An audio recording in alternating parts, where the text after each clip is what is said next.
ठाण्यात 2 मे ते 10 मे दरम्यान आंबा महोत्सवाचे आयोजन करण्यात आले असून कोकणातील आंबा उत्पादक शेतकऱ्यांना यामुळे मोठा दिलासा मिळणार आहे. संस्कार आणि कोकण विकास प्रतिष्ठान यांच्या वतीने ठाण्यातील गावदेवी मैदान येथे हा 19वा आंबा महोत्सव भरवला जाणार आहे.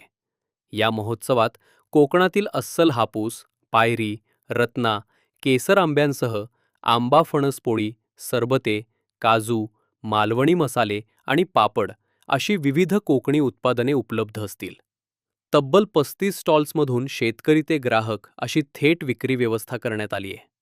नैसर्गिक आपत्ती, अवकाळी पाऊस, ढगाळ वातावरण आणि किडींच्या प्रादुर्भावामुळे यंदा आंबा उत्पादनात मोठी घट झाली आहे.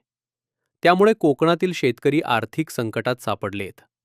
अशा परिस्थितीत ठाण्यातील हा आंबा महोत्सव शेतकरी आणि ग्राहकांना थेट जोडणारा महत्त्वाचा उपक्रम ठरत आहे.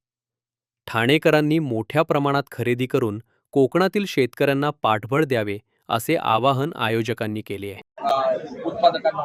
ठाण्यामध्ये आंबा महोत्सवाचं आयोजन दरवर्षी आम्ही संस्कार ही संस्था आहे आमची, त्याच्यानंतर कोकण विकास प्रतिष्ठान यांच्या संयुक्त विद्यमाने करत असतो. हा महोत्सव म्हटला तरी पण ही एक चळवळ आहे. कोकणमधल्या आंबा उत्पादक शेतकऱ्यांना प्रोत्साहन देण्याकरता, त्यांच्या मालाला चांगला भाव मिळण्याकरता आणि त्याच्यामुळे 19व्या वर्षामध्ये आता आम्ही पदार्पण करतोय.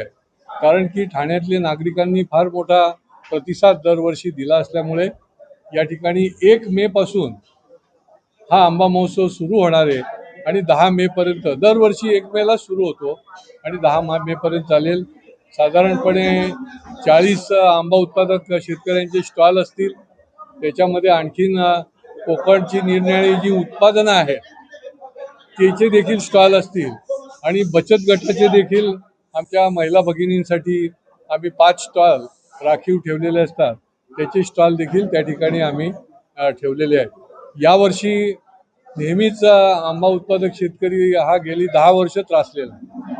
दरवर्षी काही ना काही कारणामुळे, हवामानातल्या बदलामुळे, मोहर गळून पडल्यामुळे, मध्येच पाऊस पडल्यामुळे, अतिथंडीमुळे आंबा उत्पादक शेतकरी जो आहे तो अतिशय, ज्याला म्हणता येईल की तकलीफमध्ये, त्रासामध्ये असतो.